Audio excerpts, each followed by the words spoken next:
अस्सलामुअलैकुम class, this is Mohammad Hashim Zia and you guys are watching Mathflix by Hashim Zia. बेटा आज की क्लास के अंदर कराची यूनिवर्सिटी के 2024-2025 के मॉर्निंग के पेपर को मैं सॉल्व करवाऊंगा। आप अपने आंसर्स को टैली कर सकते हैं कि आपके आंसर सही आ रहे हैं गलत आ रहे हैं। तो मैंने अभी पेपर को देखा, मुझे तो पेपर ओवरऑल अच्छा लगा। डेरिवेटिव इंटीग्रेशन के बहुत सारे क्वेश्चंस हैं। जो बच्चे कह रहे थे डेरिवेटिव इंटीग्रेशन सर कम कम आता है, तो बेटा आपको पता तो चल गया होगा डेरिवेटिव इंटीग्रेशन कितना ज्यादा आया हुआ है। तो मेरे ख्याल में मैंने इस चीज की आपको तैयारी बहुत अच्छे से करवाई थी। मैंने आपको सारे पेपर्स भी सॉल्व करवाए थे, इसीलिए करवाए थे कि भाई ताकि आपके लिए बेस्ट फायदा हो सके। सो अब देखो कराची यूनिवर्सिटी का 2024-2025 का जो पेपर है, आइए इसको तरीके से बैठ के सॉल्व करते हैं। पहले क्वेश्चन में एग्जामिनर कह रहे हैं कि भाई अगर एफ एक्स की वैल्यू बराबर है 4 की पावर एक्स के, तो बताइए एफ एक्स प्लस का 1 माइनस का एफ एक्स इसके बराबर होगा। अब देखो इसकी लॉजिक क्या है। एग्जामिनर कह रहा है तुम्हारे पास एक फंक्शन एफ एक्स आ रहा है किसके बराबर 4 की पावर एक्स के। एग्जामिनर कहता है कि भाई तुम्हें निकालना क्या है, तुम्हें निकालना है एफ इंटू एक्स प्लस का 1, फिर आगे निकालना है माइनस का एफ एक्स। देखो सबसे पहले इस बात को समझो, ये एक्स प्लस के 1 का मतलब क्या है। इसका मतलब ये है कि बेटा आपने करना क्या है, आपने सिंपल तरीके से आपका जो फंक्शन आ रहा है यहाँ पे एक्स प्लस का 1 डाल देना है, यानी कि आपने जो अपनी डोमेन डालना है, इनपुट डालना है, वहां पे एक्स प्लस का 1 रखना है। तो मैं अगर एफ एक्स प्लस 1 की वैल्यू निकालूं किसके बराबर आएगी, ये आ जाएगी 4 का 4 पावर में एक्स प्लस का 1, और एफ एक्स सिंपल 4 एक्स के बराबर है। तो एग्जामिनर क्या कह रहा है, इस वैल्यू को सॉल्व करना है, एफ इंटू एक्स प्लस का 1 माइनस का एफ एक्स। तो कैसे सिंप्लीफाई करोगे। देखो मुझे पता है एफ एक्स प्लस 1 की वैल्यू किसके बराबर है, ये बराबर है 4 की पावर में एक्स प्लस का 1 माइनस का एफ एक्स। एफ एक्स इसके बराबर है, एफ एक्स बराबर है 4 की पावर एक्स के। मैं इसके बेसिक कॉन्सेप्ट टर्म के ऊपर पावर आ रही हो तो आप बेसिकली क्या कर सकते हो, उसको ब्रेक करवा सकते हो। ऐसे लेट सपोज ए की पावर 4 का मतलब क्या है, इसका मतलब है ए स्क्वायर इंटू ए स्क्वायर के बराबर। सिमिलरली देखो अगर 4 की पावर में एक्स प्लस का 1 आ रहा है, तो अगर मैं इसको ब्रेक करवा के लिखूं तो क्या बन जाएगा, ये हो जाएगा हमारे पास सिंपल तरीके से 4 की पावर एक्स इंटू 4 का 4। नॉर्मल सी बात है ना, क्या बन जाएगा, ये बन जाएगा 4 की पावर एक्स इंटू 4 का 4, फिर आगे माइनस का 4 की पावर एक्स एरिडिस का एरिडिस। तो इन दोनों टर्म्स में से देखो 4 की पावर एक्स को मैं कॉमन ले लूंगा, तो ब्रैकेट में क्या बचेगा 4 माइनस का 1। 4 माइनस का 1 बराबर होगा किसके, 3 के इंटू 4 की पावर एक्स। तो क्या बन गया 3 इंटू 4 की पावर एक्स। और 4 की पावर एक्स मेरे पास एक्चुअल में किसके बराबर था, एफ एक्स के बराबर था। तो मैं क्या कह सकता हूं, आंसर क्या आ गया 3 इंटू एफ एक्स के बराबर। So option number C can be the correct answer. Option number C हमारे पास क्या आ रहा है, करेक्ट आंसर आ रहा है। सिंपल तरीके से पहले वाले क्वेश्चन का आंसर है ऑप्शन नंबर सी। अच्छा बेटा अब देखो हमारे पास इस मैथ्स के पेपर में जो सेकंड नंबर के ऊपर एमसीक्यूज आ रहा है, इसमें एग्जामिनर कह रहा है limit x approaches to zero, आगे आ रहा है sine a x divided by x. मैं इस क्वेश्चन को यहां पे आपको एक्सप्लेन कर देता हूं। बेटा ये क्वेश्चन नंबर 2 में एग्जामिनर देखो क्या कह रहा है। एग्जामिनर कह रहा है कि लिमिट आपकी जो है ना एक्स की अप्रोच कर रही है कहां पे, जीरो के ऊपर। क्वेश्चन आपको गिवन है sine a x divided by x के बराबर। तो बेटा देखो ये बेसिकली लिमिट्स की एक प्रॉपर्टी होती है कि कभी भी लिमिट अगर आपकी अप्रोच कर रही है कहां पे, जीरो के ऊपर, तो याद रखिएगा sine function divided by function. अगर फंक्शन अप्रोच कर रहा है जीरो पे, डायरेक्टली आंसर होता है 1 के बराबर। तो पहले इसको सिंप्लीफाई करवाओगे, देखो यहाँ पे साइन के साथ एंगल क्या है, ए एक्स है, तो नीचे भी क्या होना चाहिए था, ए एक्स होना चाहिए था अगर मुझे लिमिट की प्रॉपर्टी अप्लाई करनी है। तो अभी चूंकि देखो एक्स तो मौजूद है, ए मौजूद नहीं है, तो मैं क्या करूंगा, ए से मल्टीप्लाई ए से डिवाइड, ताकि जो एंगल ऊपर आ रहा है सेम एंगल नीचे आ जाए। तो बेसिकली ये क्या बन गया, ये बन गया limit x approaches to zero. इस ए को मैंने पहले लिख दिया और सिंपल तरीके से sine a x divided by a x. तो इससे क्या हो जाएगा, ये पूरी की पूरी वैल्यू 1 के बराबर आ गई, तो आपका आंसर क्या बचा, सिंपल ए के बराबर। तो इस तरीके से क्वेश्चन क्या हो गया, सॉल्व हो गया। So correct answer should be option number B, B for balloon. यहाँ पे x अप्रोच कर रहा है जीरो के ऊपर, सिंपल तरीके से क्वेश्चन सॉल्व हो गया। अगर इंफिनिटी पे अप्रोच कर रहा होता तो फिर दूसरे तरीके से सॉल्व करते, फिर आप सिंपल तरीके से इसको वैल्यूज को अप्लाई करवा के सॉल्व कर लेते। नेक्स्ट क्वेश्चन में एग्जामिनर कह रहा है कि भैया तुम्हारे पास एक इक्वेशन आ रही है ए एक्स स्क्वायर प्लस का b y square equal to के बाद ए बी। तो बताइए d y by d x क्या होगा। Again a very interesting question यार। एग्जामिनर कह रहा है कि भाई तुम्हारे पास एक इक्वेशन आ रही है, इक्वेशन क्या गिवन है, इक्वेशन आपको गिवन है ए एक्स स्क्वायर प्लस का b y square equal to के बाद ए बी। आपको क्या निकालना है, d y by d x. देखो ए बी कांस्टेंट है, बी भी कांस्टेंट है, रिमेंबर दिस थिंग, सही है ना। हमें क्या निकालना है, d y by d x. जब मैं इस इक्वेशन पे डेरिवेटिव अप्लाई करूंगा तो ए एक्स स्क्वायर का डेरिवेटिव क्या होगा, देखो ए कांस्टेंट है पहले आ जाएगा, नॉर्मल सी बात है ना बेटा, ए क्या है यहाँ पे हमारे पास कांस्टेंट है। तो भाई चूंकि वेरिएबल से मल्टीप्लाई हो रहा है तो क्या हो जाएगा, पहले आ जाएगा, ए कांस्टेंट है पहले आ गया। एक्स स्क्वायर का डेरिवेटिव क्या होता है, 2x के बराबर होगा, सिंपल सी बात है। फिर एक्स का डेरिवेटिव एक्स की रिस्पेक्ट से 1 होता है, लिखने की जरूरत नहीं है। बी वाई स्क्वायर का डेरिवेटिव क्या होगा, बी कांस्टेंट है पहले आ गया, वाई स्क्वायर का डेरिवेटिव होगा 2y के बराबर। और फिर जब y का डेरिवेटिव लेंगे तो x की रिस्पेक्ट से d y by d x का d y by d x रहेगा। इक्वल टू के बाद a इंटू बी का डेरिवेटिव क्या हो जाएगा, जीरो के बराबर, क्योंकि कांस्टेंट वैल्यू आ रही है। अब आप इसको अगर सिंप्लीफाई करवाओ तो ये क्या बन गया, ये बन गया 2ax प्लस का 2by into d y by d x equal to के बाद जीरो। भाई ये प्लस वाली वैल्यू जब दूसरी तरफ जाएगी तो नेगेटिव की बन जाएगी, तो ये क्या बन गया, ये बन गया 2by is equal to 2by into d y by d x equal to के बाद ये देखो प्लस का 2ax जब दूसरी तरफ जाएगा तो ये बन जाएगा नेगेटिव का 2ax। सही है। ये 2by यहाँ पे मल्टीप्लाई हो रहा है, वहां पे डिवाइड हो जाएगा, 2 से 2 कट जाएगा, तो हमारे पास simple d y by d x की वैल्यू क्या आ जाएगी, ये आ जाएगी नेगेटिव का ax divided by b y. तो नेगेटिव का ax divided by b y option number c पे मुझे दिख रहा है, नेगेटिव का ax divided by b y, ये इसका करेक्ट आंसर होगा। Simple is that. क्वेश्चन क्या हो गया, सॉल्व हो गया। नेक्स्ट क्वेश्चन में एग्जामिनर कह रहा है कि भाई अगर तुम्हारे पास एक फंक्शन आ रहा है f x is equal to a x square minus का 3x माइनस का 5, तो बताइए f इंटू टू अगर 9 है तो बताइए a किसके बराबर है। इस क्वेश्चन में एग्जामिनर कह रहा है कि भाई अगर एफ एक्स की वैल्यू बराबर है ए एक्स स्क्वायर माइनस के 3x माइनस के 5 के, तो बताइए f प्राइम टू अगर बराबर है 9 के तो a की वैल्यू क्या होगी। यार जिन साहब ने पिक्चर ली थी ना, अबे ढंग का ही काम कर लेते, अगर ले ही देते पिक्चर तो भाई ढंग का ही काम कर लेते। तो प्लीज कमेंट सेक्शन में करेक्ट करिएगा जिन बच्चों ने आज पेपर दिया है कि भाई ये क्वेश्चन मैंने सही पढ़ा है गलत पढ़ा है। मैं इसको यहाँ पे बता देता हूँ क्वेश्चन आ क्या रहा है। क्वेश्चन वैसे बड़ा इंटरेस्टिंग और मैंने सही किया है क्योंकि मेरे पास एक्चुअल पिक्चर के अंदर जब मैं जूम कर रहा हूं तो एफ प्राइम में लिखा हुआ है। तो बहरहाल क्वेश्चन बेसिकली आ रहा था f x is equal to a x square minus का 3x माइनस का 5। एग्जामिनर कह रहा है एफ प्राइम टू की वैल्यू अगर बराबर है किसके 9 के, तो बताइए ए की वैल्यू क्या है। यहाँ पे मुझे दिख रहा है ये एफ पे एक डॉट बना हुआ है, इसका मतलब ये एफ प्राइम है। इसका मतलब क्या हुआ, देखो सॉल्व कैसे करना है इस क्वेश्चन को। एग्जामिनर कह रहा है कि भाई तुम्हारे पास एक फंक्शन गिवन है, इस फंक्शन का जब तुम वन टाइम डेरिवेटिव लोगे ना तो फिर जहां जहां एक्स आ रहा है वहां पे 2 डालोगे और जहां पे F x F prime x लिखा हुआ होगा वहां पे 9 को लिख दोगे। यानी कि आपको एक्स की वैल्यू भी गिवन है, वाई की वैल्यू भी गिवन है। आपको इस क्वेश्चन में डोमेन और रेंज दोनों गिवन है, आपको निकालना क्या है, स्मॉल ए निकालना है। यानी कि देखो सॉल्व कैसे करोगे इस क्वेश्चन को, लॉजिकली समझो। अगर मैं इस फंक्शन का वन टाइम डेरिवेटिव लूंगा तो क्या बन गया, ये बन गया f prime x equal to a x square का डेरिवेटिव क्या होगा, ये बराबर होगा 2x के, माइनस के 3x का डेरिवेटिव होगा माइनस का 3 और माइनस के 5 का डेरिवेटिव हो जाएगा 0 के बराबर। सही है। अब एग्जामिनर क्या कह रहा है, f prime 2 is equal to 9। यानी कि जहां जहां देखो f प्राइम, यानी कि देखो फंक्शन के अंदर क्या कौन सी वैल्यू आ रही है 2 की, इसका मतलब जहां जहां x आ रहा है वहां 2 डाल दो। यानी कि इनपुट क्या डालना है 2 का, तो ये बन गया f prime 2 is equal to 2a का 2a x की जगह पे आ गया 2 माइनस का 3। हमें चूंकि a की वैल्यू चाहिए तो एग्जामिनर ने देखो आपको f प्राइम 2 की वैल्यू भी बताई हुई किसके बराबर है 9 के। अब देखो ये जो f प्राइम 2 आ रहा है इसकी जगह पे 9 लिख दूंगा, ये y की वैल्यू आपको गिवन है। तो 2 2 जरी क्या बन गया 4a माइनस का 3, माइनस का 3 वहां पे जाएगा क्या बन जाएगा प्लस का 3, तो ये बन जाएगा 9 प्लस का 3 12 इक्वल टू के बाद 4a, 4 1 जार 4 होता है, 4 3 जार 12 होता है।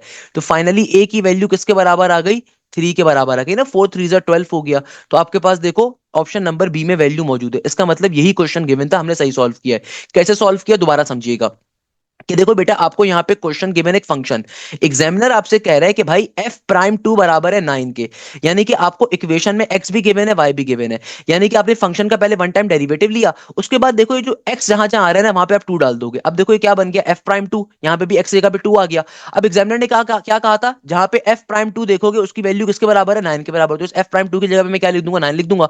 सिंप्लीफाई करवाओगे स्मॉल a की वैल्यू आ जाएगी। क्वेश्चन आया है, ये गलत क्वेश्चन गिवन है। एग्जामिनर कह रहा है what will be the nth derivative of e की पावर x। तो भाई e की पावर x का डेरिवेटिव तो e की पावर x ही होता है। फॉर एग्जांपल आपके पास कभी भी e की पावर x आ रहा है, इसका अगर आप वन टाइम डेरिवेटिव लो तो ये किसके बराबर होगा, e की पावर x, और फिर पावर में आने वाले फंक्शन का जब डेरिवेटिव लोगे तो x का डेरिवेटिव x रिस्पेक्ट से 1 हो जाएगा। सेकंड टाइम डेरिवेटिव लोगे वो भी e की पावर x होगा, थर्ड टाइम डेरिवेटिव लोगे वो भी e की पावर x होगा। तो एग्जामिनर कह रहा है e की पावर x का डेरिवेटिव क्या होगा, nth डेरिवेटिव क्या होगा। तुम 100 दफा डेरिवेटिव ले लो आंसर e की पावर x ही आएगा।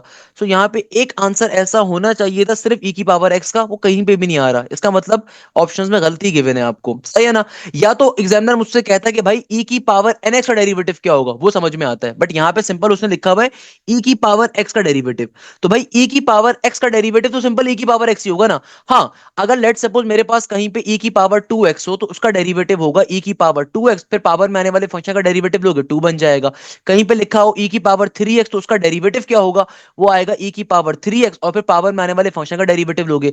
कहीं पे लिखा हुआ e की पावर 4x तो उसका डेरिवेटिव होगा e की पावर 4x के बराबर, और फिर पावर में आने वाले फंक्शन का डेरिवेटिव लोगे 4 आ जाएगा। तो कहीं पे अगर e की पावर nx लिखा हो तो उसका डेरिवेटिव क्या होगा e की पावर nx, और फिर nx का डेरिवेटिव क्या आ जाएगा n के बराबर। तो मगर देखो यहाँ पे ऑप्शन में एग्जामिनर पूछ रहा है what will be the nth derivative of e की पावर x। तो भाई e की पावर x का तुम 1000 दफा डेरिवेटिव ले लो e की पावर x ही आएगा।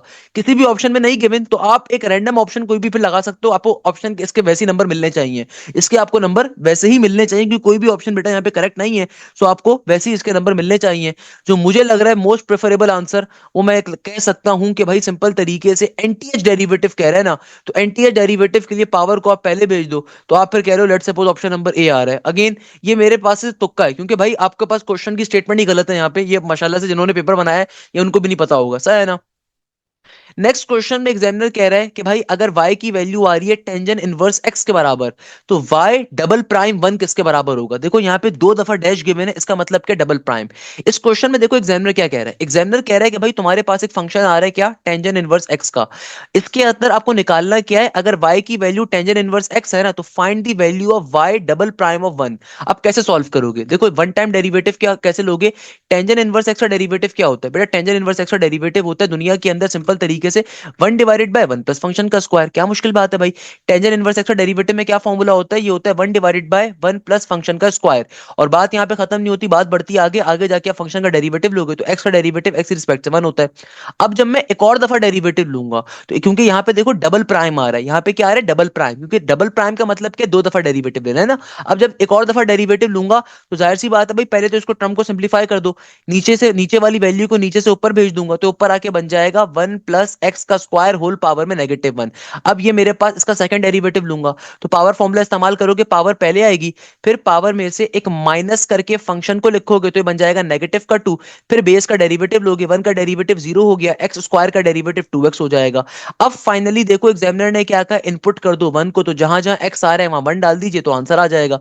क्या बन गया, जहां जहां एक्स आ रहा है वहां पे 1 डाल दो, तो ये हो जाएगा 1 का स्क्वायर 1 ही, नेगेटिव का 2 एज इट इज, और 0 प्लस का 2x, तो 2 1 2 हो गया। तो ये बन जाएगा, देखो ये नेगेटिव के 2 को ऊपर से नीचे भेज दो, प्लस का 2 हो जाएगा, तो ऊपर बन गया नेगेटिव का 2, और ये 1 प्लस का 1 2, 2 का स्क्वायर, ये आ जाएगा नीचे आके 4। तो 2 1 2, 2 2 4, तो आंसर आ जाएगा नेगेटिव के 1/2 के बराबर। सो correct answer should be option number ए। देखो कैसे सॉल्व किया, दोबारा समझ लो। किसी बच्चे को अगर बात क्लियर नहीं हुई ना, इधर से बात समझ लो। एग्जामिनर आपसे कह रहा है कि भाई y की वैल्यू किसके बराबर है, y बराबर है टेंजेंट इनवर्स x के। क्या चीज आपको कैलकुलेट करनी है, y डबल प्राइम 1 की वैल्यू कैलकुलेट करनी है। डबल प्राइम का मतलब क्या है कि भाई दो दफा डेरिवेटिव लेना है आपको कंसेक्यूटिव। टेंजेंट इनवर्स का डेरिवेटिव क्या होता है, ये होता है 1/1 प्लस फंक्शन का स्क्वायर और फिर फंक्शन का डेरिवेटिव। तो एक्स का डेरिवेटिव एक्स रिस्पेक्ट से 1 होगा, लिखने की जरूरत नहीं है, ये आपने भी एक दफा डेरिवेटिव लिया है। अब जब दूसरी दफा डेरिवेटिव लोगे तो उससे पहले क्वेश्चन को थोड़ा सिंप्लीफाई करवा लो ना। तो सिंप्लीफाई कैसे करवाऊंगा, नीचे वाली टर्म नीचे से ऊपर जाके नेगेटिव के अंदर चली गई। अब इसका एक और दफा डेरिवेटिव लो। डेरिवेटिव का पावर फॉर्मूला क्या कहता है, पावर को पहले लिखोगे, फिर पावर में से एक माइनस करके फंक्शन को लिखोगे, और फिर बेस का डेरिवेटिव ले लोगे। 1 का डेरिवेटिव 0 हो गया, एक्स स्क्वायर का डेरिवेटिव मेरे प्यारे शागिर्दों 2x के बराबर हो गया। अब आप सिंप्लीफाई करवा लो, आंसर आ गया। अच्छा भाई, इस तरीके से क्वेश्चन क्या हो गया, सॉल्व हो गया। Next question, of a particle whose motion is given by, आपको आगे इक्वेशन गिवन है, r vector is equal to 1/2 pi into t i plus 3 cos t j at time t is equal to पाई/2 किसके बराबर होगा।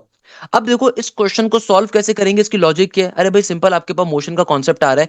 भाई देखो simple तरीके से हमारे पास वेलोसिटी फंक्शन की वैल्यू क्या आ रही है, आपके पास वेलोसिटी फंक्शन को आपको गिवन है विद रिस्पेक्ट टू टी। क्या गिवन है भैया, हमारे पास आ रहा है 1/2 पाई, आगे आ रहा है सिंपल तरीके से टी आई का टी आई यानी कि आई कंपोनेंट, प्लस का 3 कॉस, और आगे आ रहा है सिंपल टी इंटू जे कंपोनेंट। सही है ना। अब एग्जामिनर कह रहा है कि हमें क्या करना है, हमें टाइम गिवन है पाई/2 सेकंड्स के ऊपर, हमें सिंप्लीफाई। देखो हमें मोशन का वेक्टर गिवन है, अगर मुझे वेलोसिटी पे जाना है, हमें बात मालूम है कि भाई मोशन के जरिए या डिस्टेंस के जरिए या वेलोसिटी पे इजीली जा सकते हो, कोई मसले की बात थोड़ी है। कि भाई अगर मुझे मोशन का वेक्टर गिवन है तो उसका अगर मैं वन टाइम डेरिवेटिव लूंगा तो मेरे पास सिंपल तरीके से क्या हो जाएगा, मैं वेलोसिटी के ऊपर कन्वर्ट करवा लूंगा उसको। तो भाई जब मैं इसका डेरिवेटिव लेने के ऊपर जाऊंगा, तो डेरिवेटिव लेना हम सबको पता है किस तरीके से लेते हैं। तो सिंपल तरीके से क्या किया जाएगा, इसका डेरिवेटिव अप्लाई कर दिया जाएगा। तो भाई देखो यहाँ पे 1/2 पाए, तो ये क्या है, ये हमारे पास कांस्टेंट है ना, 1/2 तो कांस्टेंट है। टी का डेरिवेटिव टी की रिस्पेक्ट से क्या हो जाएगा, 1 के बराबर हो जाएगा। अच्छा भाई, आई कंपोनेंट का आई कंपोनेंट एज इट इज आ गया। फिर 3 cos जे का डेरिवेटिव क्या होगा, 3 का 3 एज इट इज। हमें पता है कि भाई cos का डेरिवेटिव में फॉर्मूला क्या होता है, ये होता है नेगेटिव के साइन के बराबर, एंगल का एंगल यानी कि उसका टी का टी एज इट इज आ गया, जे कंपोनेंट का जे कंपोनेंट। तो यानी कि देखो हमारे पास सिंपल तरीके से वेलोसिटी किसके बराबर आ गई, velocity with respect to time, ये आ गई हमारे पास सिंपल तरीके से 1/2 पाई आई कंपोनेंट माइनस का 3 साइन टी जे कंपोनेंट। सही है ना। अब एग्जामिनर ने आपको टाइम की वैल्यू बताई भी थी किसके बराबर, टाइम क्या गिवन था, टाइम हमें गिवन है पाई/2 सेकंड्स। तो जहां जहां आपके पास टी आ रहा है वहां टी की वैल्यू डाल दो, तो क्या बन गया, ये बन गया 1/2 पाई आई का आई, नेगेटिव का साइन, 3 का 3 साइन का साइन, और टी की जगह पे क्या आ गया, सिंपल पाई/2 जे का पाई/2। अब देखो साइन पाई/2 क्या होता है, हम सबको ये बात मालूम है कि दुनिया के अंदर साइन 90 बराबर होता है किसके, 1 के। तो इसका मतलब साइन पाई/2 की वैल्यू किसके बराबर आ गई, ये आ जाएगा सिंपल तरीके से 1 के बराबर। It's a very normal thing ना, साइन पाई बाय 2 क्या होता है बेटा, 1 के बराबर होता है। तो यानी कि यहाँ पे क्या आ गया, सिंपल 1। तो मैं क्या कह सकता हूँ, ये क्या बन गया, ये बन गया मेरे पास सिंपल तरीके से, हमारे पास वेलोसिटी क्या आ गई, ये आ गया 1 divided by 2 pi I component minus का 3 इंटू जे कंपोनेंट। ये हमारा आंसर आ रहा होगा। तो चेक कर लेते हैं भाई किस ऑप्शन के ऊपर ये आंसर मुझे अचीव हो रहा है। तो 1 divided by 2 pi I minus का 3 जे, ये आ रहा है ऑप्शन नंबर सी के ऊपर। So option number C, C for cat is the correct answer. Simple way में क्वेश्चन सॉल्व हो गया। देखो आपको मोशन का वेक्टर गिवन है, आपको वेलोसिटी निकालनी है। तो भाई मोशन के वेक्टर से वेलोसिटी पे कैसे जाओगे, सिंपल तरीके से मोशन के कंपोनेंट का, जिस तरह डिस्टेंस का जब आप वन टाइम डेरिवेटिव लेते हो वेलोसिटी आपको मिल रही है ना, नॉर्मल सी बात है भाई। आपको मोशन का अगर वेक्टर गिवन है, आपको क्या निकालना है, आपको सिंपल तरीके से निकालना है बेटा वेलोसिटी निकालनी है। तो इसका डेरिवेटिव लोगे रिस्पेक्ट टू टाइम, तो आपका सिंपल वे में क्या आ जाएगा, आपका आंसर आ जाएगा। That's how we are solving this particular question. Question number 88 बहुत ही इंटरेस्टिंग आ रहा है भाई। क्वेश्चन नंबर 88 की मैं क्या ही तारीफ करूं। इस क्वेश्चन में पता है एग्जामिनर क्या कह रहा है, एग्जामिनर कह रहा है इंटीग्रेशन एक्स स्क्वायर, आगे कह रहा है ln e की पावर में x square into D x. 99% बच्चा बेहोश हो जाएगा यहाँ पे, सर ये क्वेश्चन कैसे करेंगे, इतना मुश्किल आ गया। अरे भाई गौर से इस्तेमाल करो, अल्लाह मियां ने अकल दी है कि भाई ln e बराबर होता है किसके, 1 के। दोनों कट गया ना एक दूसरे को, तो ln e तो कट जाएगा भाई। ये ln e तो सिर्फ कंफ्यूज करने के लिए आपको गिवन है, ये ln e सिर्फ कंफ्यूज करने के लिए आपको गिवन है ओरिजिनली। यानी कि आपके पास क्या बच गया, एक्स स्क्वायर, यानी कि बन गया एक्स की पावर 4 इंटू डी एक्स। तो सिंपल एक्स की पावर 4 की इंटीग्रेशन क्या होगी, सिंपल इंटीग्रेशन का पावर फॉर्मूला, इंटीग्रेशन का पावर फॉर्मूला क्या कहता है, पावर में एक इजाफा ऊपर, उसको एक बार नीचे लिखो, प्लस के सी का आंसर आ गया। So the correct answer should be option number B, B for balloon is the correct answer. Next question में एग्जामिनर कह रहा है कि भैया इंटीग्रेशन बताओ किसकी, 1 प्लस के टेंजेंट स्क्वायर एक्स की। अगेन बहुत सारे बच्चे कंफ्यूज हो जाएंगे, सर इसको कैसे सॉल्व करेंगे, इतना मुश्किल क्वेश्चन आ रहा है। हालांकि थोड़े से धीरे अल्फाज में सोचो, integration of 1 plus tangent square x, आपको ये बात मालूम है कि 1 प्लस का टेंजेंट स्क्वायर एक्स इसके बराबर होता है। भाई ये बराबर होता है हमारे पास सेक्स स्क्वायर के ना, 1 प्लस का टेंजेंट स्क्वायर थीटा क्या होता है, सेक्स स्क्वायर थीटा होता है। और हमें पता है कि सेक्स स्क्वायर की इंटीग्रेशन क्या होती है, integration of 1 plus tangent square theta. तो कौन कह रहा था कि भाई इंटीग्रेशन डेरिवेटिव के क्वेश्चन नहीं आते, पूरा पेपर ही उससे भरा हुआ है। एग्जामिनर कह रहा है 1 प्लस टेंजेंट स्क्वायर थीटा किसके बराबर होगा, देखो 1 प्लस का टेंजेंट स्क्वायर थीटा बराबर होता है दुनिया के अंदर सेक्स स्क्वायर थीटा, यानी कि सेक्स स्क्वायर एक्स के। तो इंटीग्रेशन ऑफ सेक्स स्क्वायर किसके बराबर होती है बेटा, सेक्स स्क्वायर की इंटीग्रेशन होती है टेंजेंट एक्स के बराबर। मैंने आपको बहुत दफे बात पढ़ाई थी। तो option number A is the correct answer.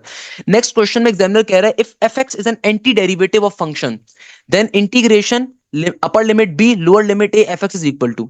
अब देखो इसका मतलब क्या, एग्जामिनर आपसे पूछ रहे हैं कि भाई किस तरीके से फंक्शन को अप्लाई करते हो। तो भाई हमें मालूम है लिमिट्स कैसे अप्लाई होती है किसी भी फंक्शन के ऊपर, ये होती है upper limit minus lower limit की फॉर्म के ऊपर। एग्जामिनर ये पूछ रहा है ना, तो भाई देखो अच्छा दो ऑप्शन यहाँ पे एक जैसे आ रहे हैं, एक में कैपिटल एफ आ रहा है, एक में लोअर एफ आ रहा है। अच्छा भाई देखो मजे का क्वेश्चन है, एक कॉन्सेप्चुअल क्वेश्चन है। एग्जामिनर कह रहा है कि भाई if f x is an anti derivative of a function, okay, तो भाई एफ एक्स क्या आ रहा है, जो कैपिटल एफ एक्स है ना, ये एंटी डेरिवेटिव है एक फंक्शन का, सही है ना। तो जब मैं इंटीग्रेशन को अप्लाई करूंगा, तो यानी कि इस फंक्शन का जो आंसर आएगा वो किसके बराबर आएगा, कैपिटल एफ एक्स के बराबर आएगा ना, क्योंकि देखो इस फंक्शन का जो एंटी डेरिवेटिव है वो क्या है, यानी कि जब मैं इस फंक्शन को इंटीग्रेट करवाऊंगा तो आंसर क्या आएगा, एफ एक्स के बराबर आएगा कैपिटल के। तो एग्जामिनर इज आस्किंग, तो भाई तुम लिमिट्स कैसे अप्लाई करोगे, तो जाहिर सी बात है हमारे पास लिमिट्स अप्लाई करने का फॉर्मूला क्या होता है, upper limit minus lower limit. तो correct answer should be option number b. Option number c नहीं होगा, क्योंकि देखो ऑप्शन नंबर सी में अभी आपने इंटीग्रेशन को अप्लाई नहीं करा हुआ। एग्जामिनर ने बताया है कि एंटी डेरिवेटिव है फंक्शन का, तो यानी कि एफ एक्स की एक्चुअल वैल्यू क्या है, यानी कि जो आपके पास स्मॉल एफ एक्स है ना, जब इस पे इंटीग्रेशन अप्लाई करोगे तो कैपिटल एफ एक्स आपको मिलेगा। तो जब उसके ऊपर आप लिमिट्स को अप्लाई करोगे तो ऑब्वियसली सी बात है वो क्या बन जाएगा, एफ बी माइनस का F A, upper limit minus का लोअर लिमिट। कंसेप्चुअल क्वेश्चन यहाँ पे एग्जामिनर सिर्फ आपको कंफ्यूज कर रहा है, ध्यान में रखिएगा बेटा, बहुत नॉर्मल सी बात है। अच्छा नेक्स्ट क्वेश्चन में एग्जामिनर कह रहे हैं area bounded by the curve y is equal to ln e की power x square from x negative 1 to x plus 1। अरे भाई ये क्वेश्चन समझो, ये क्वेश्चन इंतहाई इंपॉर्टेंट है। एग्जामिनर कह रहा है कि भाई तुम्हारे पास जो है ना एक पर्टिकुलरली कर्व आ रहा है, उसकी इक्वेशन गिवन है y is equal to ln e की पावर में x स्क्वायर, सही है ना। एग्जामिनर ने आपको आगे लिमिट्स भी दी हुई हैं। हमें पता है कि भैया एरिया अंडर द कर्व निकालने का फॉर्मूला क्या होता है, अपर लिमिट लोअर लिमिट और y की वैल्यू। तो y की वैल्यू यहाँ पे गिवन है सिंपल तरीके से ln e की पावर में x स्क्वायर। ln e एक दूसरे का अपोजिट होते हैं बेटा, ln e बराबर होता है 1 के, तो ये कट गया। सिंपल तरीके से आपके पास यानी कि क्या बच गया, मेरे पास है upper limit 1 lower limit negative 1 और यहाँ पे आ रहा है x square into D x. Simple तरीके से इंटीग्रेशन को अप्लाई करवाओ, लिमिट्स को अप्लाई कर दो। देखो एग्जामिनर ने यही बात करी, एग्जामिनर कह रहे हैं area bounded by the curve is y is equal to ln e का x स्क्वायर, आगे from x is equal to negative 1 to x is equal to 1। तो यानी कि आपको अपर लिमिट और लोअर लिमिट की वैल्यू गिवन है, upper limit limit हमेशा बड़ी वैल्यू होती है, लोअर लिमिट हमेशा छोटी वैल्यू होती है। तो एलन ई जो होगा बेटा, ये तो एलन ई बराबर होता है 1 के, खत्म हो गया, एक्स स्क्वायर नीचे आ गया। अब इंटीग्रेशन एक्स स्क्वायर पे अप्लाई करोगे तो क्या बन जाएगा, स्क्वायर की इंटीग्रेशन कैसे लोगे, एक्स स्क्वायर की इंटीग्रेशन किसके बराबर होगी, ये बराबर होगी सिंपल तरीके से इंटीग्रेशन का पावर फॉर्मूला। तो यहाँ पे ऊपर ही पावर नीचे भी पावर आ गई, तो ये बन गया एक्स क्यूब डिवाइडेड बाई 3 के बराबर। तो आपकी लिमिट्स आ गई 1 और -1। अब आप इसको सिंप्लीफाई करवा दीजिए, तो भाई सिंपल तरीके से क्या बन जाएगा, एक दफा अपर लिमिट को अप्लाई करेंगे, नीचे 3 का 3, फिर एक दफा लोअर लिमिट को अप्लाई करवा देंगे, नीचे 3 का 3। तो क्या बन गया, 1 divided by 3 minus minus plus का 1/3। तो ये बन गया हमारे पास 2 डिवाइडेड बाई 3 के बराबर। तो correct answer should be option number A for Apple is the correct answer. Next question में एग्जामिनर कह रहा है इंटीग्रेशन फॉर्मूला आ रहा है इंटीग्रेशन का। भाई इंटीग्रेशन के कितने क्वेश्चन आए हुए हैं हमारे पास। नेक्स्ट क्वेश्चन में अगेन इंटीग्रेशन के एग्जामिनर क्या कह रहा है, integration of 1 divided by A square plus x square. भाई ये बराबर होता है किसके, 1 divided by A into tangent inverse x divided by A plus के सी के। तो इंटीग्रेशन का एक मोस्ट इंपॉर्टेंट फॉर्मूला किसके बराबर होता है, 1 divided by A into tangent inverse x divided by A plus के सी के बराबर होता है। इस तरीके से क्वेश्चन सॉल्व हो गया। नेक्स्ट क्वेश्चन में एग्जामिनर कह रहा है a line with the slope 1 divided by 2 and y intercept at 7 किसके बराबर होगी लाइन। यानी कि देखो इस क्वेश्चन में एग्जामिनर कह रहा है एक लाइन है, उसका स्लोप गिवन है 1/2 के ऊपर, और y इंटरसेप्ट का मतलब क्या है कि देखो x की वैल्यू बराबर है 0 के, खाली y का पॉइंट गिवन है, तो 0,7 का पॉइंट आ गया। तो आपको देखो पॉइंट भी मिल गया, स्लोप भी मिल गया। सिंपल अगर मुझे लाइन की इक्वेशन फॉर्म करनी है तो इक्वेशन ऑफ अ लाइन का फॉर्मूला क्या होता है, ये होता है y माइनस का y1 इक्वल टू के बाद स्लोप इंटू x माइनस का x1। सिंप्लीफाई करवा दीजिए, चाहो तो y is equal to mx plus c भी इस्तेमाल कर सकते हो, बट मुझे ये वाला आसान लगता है भाई, आपकी चॉइस है। तो y माइनस का y1 7, m की जगह पे आ गया 1/2, x माइनस का x1 यानी कि 0। अच्छा बेटा अब देखो यहाँ पे जो 2 मल्टीप्लाई हो रहा है, डिवाइड हो रहा है, वहां पे कि मल्टीप्लाई होगा, तो ऑब्वियसली सी बात है बन जाएगा 2y माइनस का 7 2 14 इक्वल टू के बाद 1 इंटू एक्स और 1 माइनस का 0, खत्म हो गया। तो मेरी इक्वेशन का आंसर क्या आ गया, तमाम वैल्यूज को अगर मैं एक साइड पे शिफ्ट करूं तो ये बन जाएगा x माइनस का 2y और प्लस का 14 इक्वल टू 0। अगर मेरे पास मैं अपने ऑप्शंस को देखूं तो देखो ऑप्शंस के अंदर बड़ी डिफिकल्टी हो रही है, यानी कि एग्जामिनर ने y को एक तरफ शिफ्ट किया हुआ है, तो कोई मसले की बात नहीं है भाई, आप y को एक तरफ शिफ्ट करके आंसर निकाल लो, क्या इशू की बात है इसके अंदर कि मैं 2y को इधर ही रहने देता हूं, प्लस का x और माइनस का 14 जब इस तरफ आएगा तो प्लस का 14 बन जाएगा, ये 2 यहाँ पे मल्टीप्लाई हो रहा है, वहां पे आगे तमाम टर्म से डिवाइड होगा, तो ये बन जाएगा 1/2 इंटू एक्स और प्लस का 14 डिवाइडेड बाई 2 ऑब्वियसली 7। तो ऑप्शन नंबर बी, देखो ऑप्शन नंबर बी में करेक्ट हो रहा है। वैसे आप इस क्वेश्चन को एक और तरीके से भी सॉल्व कर सकते हो, और वो तरीका क्या है कि देखो आपको क्वेश्चन के अंदर स्लोप गिवन है, y इंटरसेप्ट गिवन है। हमें पता है दुनिया में इक्वेशन को स्लोप और इंटरसेप्ट फॉर्म निकालने की इक्वेशन क्या होती है, y is equal to mx plus का c। तो m की वैल्यू क्या गिवन है, स्लोप गिवन है 1/2 का x प्लस का c का मतलब होता है y इंटरसेप्ट जो कि यहाँ पे 7 आ रहा है। तो आपका आंसर क्या आ गया, यहाँ से भी वही आ गया। बात एक ही है, कान यहाँ से पकड़ो यहाँ से पकड़ो बेटा। तो करेक्ट आंसर क्या है, ऑप्शन नंबर बी के बराबर। अच्छा बेटा अब देखो हमारे पास जो नेक्स्ट क्वेश्चन आ रहा है ना, इस क्वेश्चन में एग्जामिनर हमसे क्या कह रहा है, इस क्वेश्चन में एग्जामिनर कहते हैं two lines L1 and L2 are said to be perpendicular if and only if. भाई जाहिर सी बात है दुनिया में कभी भी दो लाइंस अगर परपेंडिकुलर होती हैं the slope of their product is always equal to -1। तो option number A is the correct answer. Next question में एग्जामिनर कह रहा है centre of the circle having the equation. तो भाई मेरे प्यारे शागिर्दों आप लोग तो हंस रहे होगे इंशाल्लाह ताला पेपर के अंदर, क्योंकि मैंने आपको शॉर्टकट इसकी सिखाई थी। आपके पास देखो यहाँ पे एक इक्वेशन गिवन है, इक्वेशन क्या, इक्वेशन आ रही है एक्स स्क्वायर प्लस का वाई स्क्वायर, आगे आ रहा है प्लस का 10x, आगे आ रहा है माइनस का 8y, आगे आ रहा है प्लस का 1 इक्वल टू 0। सो भाई यहां से अगर मुझे सर्कल का इक्वेशन का सेंटर निकालना है, सेंटर कैसे निकालोगे, एक शॉर्टकट होती है सर हाशिम की, x और y वाली टर्म्स को -2 पे डिवाइड करवा दो। तो क्या बन गया, ये बन गया 2 5 10, तो प्लस माइनस का 5 आ गया, फिर 2 4 8, माइनस माइनस प्लस हो गया, तो नेगेटिव का 5,4 हमारा पर्टिकुलरली सेंटर का पॉइंट है। सेंटर किसके बराबर है, नेगेटिव के 5,4 के बराबर। Option number D is the correct answer. Next question में एग्जामिनर कह रहा है the equation of a circle with the centre at the origin and diameter of 10 units. अब देखो मेरे प्यारे शागिर्दों अगेन ये चीज मैंने आपको पढ़ाई थी, मैंने आपको कंडीशंस पढ़ाई थी सर्कल्स की। इस सर्कल्स की कंडीशन मैंने क्या पढ़ाया था, अगर एक सर्कल है उसका सेंटर ओरिजिन के ऊपर आ रहा है तो ऐसे सर्कल की इक्वेशन क्या होगी, ऐसे सर्कल की इक्वेशन होगी सिंपल एक्स स्क्वायर प्लस का वाई स्क्वायर इक्वल टू के बाद आर स्क्वायर। नॉर्मल सी बात है ना भाई, उसका सेंटर क्योंकि ओरिजिन के ऊपर आ रहा है। तो अब की बारी में देखो एग्जामिनर ने क्या कहा है, डायमीटर 10 के बराबर है। डायमीटर किसे कहते हैं, इस पूरी लाइन को कहते हैं, यानी कि डायमीटर 10 यूनिट्स के बराबर है। तो रेडियस क्या होगा, रेडियस होगा 5 यूनिट्स के बराबर ना, डायमीटर जो होता है वो डबल होता है रेडियस का। तो 2 5 आपके पास क्या हो गया, 10 हो गया। तो रेडियस क्या होगा, डायमीटर डिवाइडेड बाय 2 के बराबर। तो रेडियस 5 यूनिट्स के बराबर होगा, क्योंकि डायमीटर कंप्लीट लेंथ होती है, रेडियस आधी लेंथ को कहते हैं। तो सिंपल तरीके से 5 का स्क्वायर 25 हो जाएगा, x square plus 5 square is equal to 25 is the correct answer. तो option number D, D for dog is the correct answer. Next question में एग्जामिनर कह रहा है लेंथ ऑफ द टेंजेंट बताओ। अगेन मेरे बच्चों के लिए बहुत सिंपल क्वेश्चन है भाई, आइए तरीके से बैठ के सॉल्व करते हैं। एग्जामिनर क्या कह रहा है, लेंथ ऑफ द टेंजेंट बताओ। आपको सर्कल की इक्वेशन गिवन है एक्स स्क्वायर प्लस का वाई स्क्वायर प्लस का 2y माइनस का 1, और आपको यहाँ पे पॉइंट गिवन है 5,2 का। तो मेरे प्यारे शागिर्दों, जितने बच्चों ने मेरे बैच में पढ़ा था, मुझसे तालीम हासिल करी थी, मुस्कुरा रहे थे कि नहीं मुस्कुरा रहे थे? कमेंट सेक्शन में बताओ भाई, मुस्कुरा रहे थे कि नहीं मुस्कुरा रहे थे? ये सारे टॉपिक्स मैंने आपको पढ़ाए हुए हैं। तो भाई लेंथ ऑफ द टेंजेंट, मुझे याद है मैं उम्रे के अंदर था, मैंने सर्कुलर टॉपिक आपको वहां से पढ़ाया था मक्के से बैठ के। सो भाई क्या था कॉन्सेप्ट? हमारे पास एक क्वेश्चन था एक्स स्क्वायर प्लस का वाई स्क्वायर प्लस का 2y माइनस का 1। सबसे पहले तो नेगेटिव जी नेगेटिव एक्स निकाल लो ना, जी और एफ जिसको हम कहते हैं। तो भाई देखो इस क्वेश्चन की खास बात क्या है, इस क्वेश्चन में आपके पास एक्स का कंपोनेंट नहीं है, वाई का खाली कंपोनेंट है। हमें पता है कि भाई सर्कल का सेंटर क्या होता है, नेगेटिव जी नेगेटिव एफ। तो उसके लिए मैंने शॉर्टकट आपको क्या बताई थी, लीनियर एक्स और लीनियर वाई को हमेशा -2 पे डिवाइड करवाना है। तो यहाँ पे देखो लीनियर एक्स तो मौजूद ही नहीं है, इसका मतलब उसकी जगह पे तो जीरो आ गया, और यहाँ पे देखो 2 से 2 कटेगा, नेगेटिव का 1 बन गया। यानी कि मेरे पास सर्कल का सेंटर, अभी ये सर्कल का सेंटर है नेगेटिव जी कॉमा नेगेटिव एफ।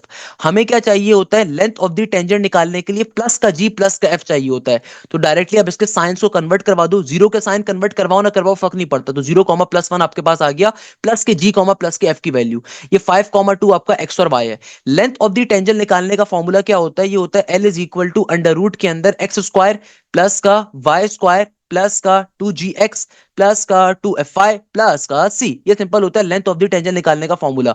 c का मतलब क्या है, c आपका कांस्टेंट होता है, सही है ना? आप तमाम वैल्यूज को यहाँ पे प्लॉट अप करवाओ तो क्या बन जाएगा, ये हो जाएगा x का स्क्वायर यानी कि 5 का स्क्वायर, y यानी कि 2 का स्क्वायर प्लस का 2gx। तो 2 का 2 एडिट g की वैल्यू किसके बराबर है, 0 के। x की वैल्यू क्या है, 5 के बराबर, प्लस का 2fy, f बराबर है किसके, f बराबर है 1 के। हमारे पास सिंपल तरीके से y किसके बराबर है, y बराबर है 2 के। आगे आ जाएगा प्लस का c किसके बराबर है बेटा, c बराबर है -1 के। सिंप्लीफाई करवा दो तमाम वैल्यूज को। तो 5 का स्क्वायर इज 25 और 2 का स्क्वायर इज 4। तो ये बन गया 25 प्लस का 4, ये तो खत्म हो गया। ये बन गया 2 2 4, ये बन गया नेगेटिव का 1। तो अगर मैं इसको फर्दर सिंप्लीफाई करवाऊं तो 4 प्लस का 4, तो 8 में से अगर मैं एक को माइनस करूंगा तो क्या बन जाएगा, ये बन जाएगा 7। तो 25 प्लस का 7 क्या होता है, 25 प्लस का 7 इस 32, 32 के बराबर। तो ये आ गया अंडर रूट 32 के बराबर, यानी कि लेंथ ऑफ द टेंजेंट किसके बराबर है, √32 के बराबर है। So please let me check हमारे पास, हाँ देखो भैया आ रहा है √32 यूनिट्स। तो option number C is the correct answer. देखो कैसे सॉल्व किया, दोबारा समझ लीजिए। आपके पास सिंपल तरीके से लेंथ ऑफ द टेंजेंट निकालने का फॉर्मूला क्या होता है, जो भी जनरल इक्वेशन होती है ना बेटा सर्कल की, उसको सिंपल लेंथ के ऊपर वो होती है हमारे पास, L is equal to under root के अंदर general equation of a circle. सबसे पहले आपको जी और एफ चाहिए, आपको जो पॉइंट गिवन है ना, ये पॉइंट जो है ये आपका एक्स और वाई है। सर्कल की इक्वेशन से जिस तरह सेंटर निकालते हो, सिंपल सेंटर निकाल लो, कोई मुश्किल चीज है ही नहीं इसके अंदर, तुम भूल जाओ, तुम सिर्फ सेंटर निकालो। सर्कल का सेंटर निकालने का शॉर्टकट क्या होता है, जो भी लीनियर वेरिएबल आ रहा है एक्स और वाई का, इनको डायरेक्टली -2 पे डिवाइड करवाना है। अब देखो यहाँ पे एक्स का वेरिएबल तो मौजूद नहीं है, इसका मतलब वो जीरो के बराबर ही मौजूद ही नहीं है ना, और y का वेरिएबल भी -2 पे डिवाइड करवा दी। तो इस सर्कल का सेंटर क्या है, 0,-1 है। हमें चूंकि इक्वेशन में डालने के लिए प्लस का g और प्लस का f चाहिए होता है, तो हम -1 से मल्टीप्लाई करवाएंगे दोनों वैल्यूज को, ताकि नेगेटिव साइन से मल्टीप्लाई करके प्लस का g और प्लस का f मिल जाए। तो मुझे क्या मिल गया, प्लस का g प्लस का f मिल गया। तो जहां जहां g आ रहा है, जहां जहां f आ रहा है, वहां पे 0 और 1 को डाल दिया। जहां पे x और y आ रहा है, वहां पे पॉइंट को डाल दिया। और c का मतलब होता है कांस्टेंट। तो इक्वेशन के अंदर जो आपके पास कांस्टेंट वैल्यू होती है वो आपका c होता है। सिंप्लीफाई करवाओ, आपका पर्टिकुलरली आंसर आ जाएगा। That's how we have solve this particular concept. Next question में एग्जामिनर कह रहा है the focus of the parabola. भाई इस पैराबोला में साफ तौर पे देख रहे हैं लीनियर के ऊपर कौन आ रहा है, लीनियर के ऊपर y आ रहा है, यानी कि y एक्सिस का पैराबोला है। तो आप उसको कंपेयर करवा दो, simple x square is equal to 4a y से। तो सिंपल तरीके से 4a के सामने क्या आ रहा है, 4a के सामने आ रहा है नेगेटिव का 16। तो 4 1 4 4 4 16। तो a की वैल्यू क्या आ जाएगी, -4 के बराबर, यानी कि y एक्सिस का पैराबोला है। तो इसका फोकस क्या होगा, इसका फोकस होगा जाहिर सी बात है 0,-4 का। मतलब इसमें कौन सी सोचने की बात है भाई, सारे एक ऑप्शन आपके पास आ रहा है बी, ये भाई ये भी गलत ऑप्शन है, क्योंकि एक्स एक्सिस के ऊपर पैराबोला है, ये भी एक्स के ऊपर आ रहा है, ये ओरिजिन के ऊपर आ रहा है फोकस माशाल्लाह से। तो जाहिर सी बात है एक ही ऑप्शन ऐसा है जो कि फोकस को रिप्रेजेंट करवा रहा है। फोकस होता क्या है भाई, आपका जो वर्टेक्स होता है उससे आगे जाके आपको फोकस का पॉइंट मिलता है ना, तो ये कभी ओरिजिन पे थोड़ी होता है बेटा। सिमिलरली वाई एक्सिस का है तो यहाँ पे मिल रहा होगा, नॉर्मल सी बात है, अलॉन्ग दी वाई के ऊपर होगा। नेक्स्ट मैं इसकी लॉजिक आपको बता देता हूँ।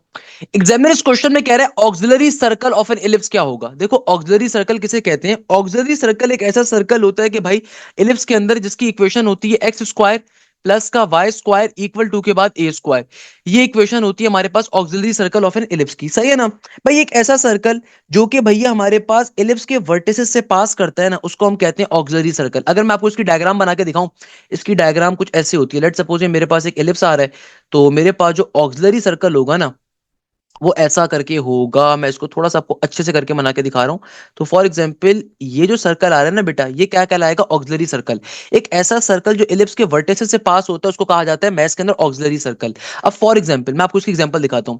लेट सपोज आपके पास एक इलिप्स की इक्वेशन आ रही है x square divided by 36 plus का y square divided by 25 equal to के बाद 1। तो भाई मैंने आप लोगों को इलिप्स के ऊपर एक शॉर्टकट सिखाया था कि इलिप्स की इक्वेशन के अंदर ए स्क्वायर कौन सा होता है। देखो जिसके नीचे बड़ी वैल्यू है ना उसका मेजर एक्सिस होता है इलिप्स के अंदर। तो डेफिनेटली यानी कि ए स्क्वायर क्या होगा, 36 होगा। तो ऑक्सिलरी सर्कल की इक्वेशन आपके पास क्या होगी, एक्स स्क्वायर प्लस का वाई स्क्वायर इक्वल टू के बाद 36। ये आपकी ऑक्सिलरी सर्कल की इक्वेशन होगी कि जो भी आपका मेजर एक्सिस होता है ना वो आपका रेडियस होता है इक्वल टू के आर स्क्वायर। क्योंकि भाई आर स्क्वायर क्या है, भाई एक ऐसा सर्कल जो कि वर्टिसेस से पास करे तो जाहिर सी बात है भाई ए स्क्वायर उसकी लेंथ होगी, नॉर्मल सी बात है ना। दैट्स द रीजन हियर कि भाई सिंपल तरीके से देखो, फॉर एग्जांपल ये आपके पास इक्वेशन आ रही है एलिप्स की, तो भाई ऑक्सिलरी सर्कल की इक्वेशन क्या होगी। तो देखो बड़ी वाली वैल्यू कौन सी है, ए स्क्वायर क्या है, 36 है, तो इसका मतलब आपके पास x square plus y square equal to 36 आपकी ऑक्सिलरी सर्कल की इक्वेशन होगी। सिमिलरली देखो यहाँ पे एग्जामिनर क्या कह रहा था, एग्जामिनर कह रहा था कि भाई तुम्हारे पास ऑक्सिलरी सर्कल आ रहा है, उसकी इलिप्स की इक्वेशन आ रही है एक्स स्क्वायर डिवाइडेड बाय 6 के वाई स्क्वायर डिवाइडेड बाय 5 के इक्वल टू के बाद 1 के। एग्जामिनर आपसे कह रहा है कि भाई तुम्हारे पास इलिप्स की इक्वेशन क्या है, x square divide by 6 plus का y square divide by 5 equal to 1। तो ऑक्सिलरी सर्कल की इक्वेशन क्या होगी, तो मैंने क्या बताया कि भाई किसके नीचे बड़ी वैल्यू आ रही है, एक्स स्क्वायर के नीचे बड़ी वैल्यू आ रही है, तो इसका मतलब ये आपका ए स्क्वायर है, ये आपका क्या है, ए स्क्वायर है ना, ये आपका बी स्क्वायर है। तो मेरी इक्वेशन क्या बन जाएगी, इक्वेशन बन जाएगी ऑक्सिलरी सर्कल की x square plus y square is equal to 6 के बराबर। So the correct answer should be option number D, D for dog. अच्छा भाई नेक्स्ट क्वेश्चन जो आ रहा है, यकीन मानो बच्चे मुस्कुरा रहे होंगे, बच्चे मुस्कुरा रहे होंगे जो मेरे बैच की हैं। मैंने आपको लास्ट के अंदर एक चीज पढ़ाई थी कॉनिक्स के अंदर कि भाई एसेंट्रिसिटी और रेक्टेंगुलर हाइपरबोला याद रख लीजिएगा किसके बराबर होती है, √2 के बराबर होती है। इस तरीके से हमारे पास कराची यूनिवर्सिटी के 2025-2024 के मॉर्निंग का मैंने कंप्लीट पेपर आपको सॉल्व करवाया। It was a very good paper यार, it was a literally very good paper. I hope कि पेपर आपको क्लियर होगा। मैंने इसमें एक एक क्वेश्चन आपको करके समझा दिया किस तरीके से क्या चीज आ रही है, किसका क्या आंसर आ रहा है। रिमेंबर दिस थिंग कि पूरा क्वेश्चन इंटीग्रेशन से डेरिवेटिव से भरा हुआ था। जो लोग कह रहे थे ना कि केयू में डेरिवेटिव इंटीग्रेशन नहीं आती, तो अब आपको आइडिया हो गया होगा कैलकुलेटर अलाउ होता नहीं है। तो रिमेंबर दिस थिंग, इस तरीके से इस पूरे पेपर के आंसर्स आ रहे हैं। प्लीज मुझे कमेंट सेक्शन में बताइएगा पेपर कैसा हुआ, दुआओं में जरूर याद रखिएगा बेटा, बहुत सारी दुआओं में याद रखिएगा। यहीं पे इस क्लास को एंड करूंगा इस उम्मीद के साथ कि आप जाएं जैसे खैरियत सुन के मुझे बहुत सारी दुआओं में याद रखिएगा। जज़ाकल्लाह, thank you so much. Hashim जैसा साइनिंग ऑफ।